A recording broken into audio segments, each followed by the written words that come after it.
matasan malamai a cikin musulunci a addini, kuma a wannan wato farfajiya ta Shehu Tijjani. Allah subhanahu wa ta'ala ya saka da alkhairi. Sayyid Malam Jibril, wato Malam Abba Al-Maghribi daga Huntuwa, Allah ya saka da alkhairi.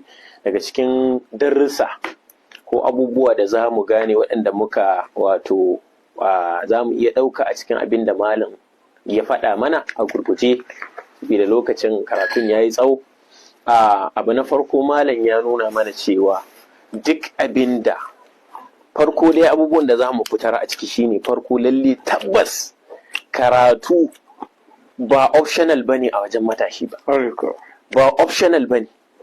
Gashi can Allah da ya saukar da alkur'ani da farko gaya mana ya ce ikra, ya ce ba a tsaya an fayyace ma kawai yi karatu, haka aka fara gaya mu.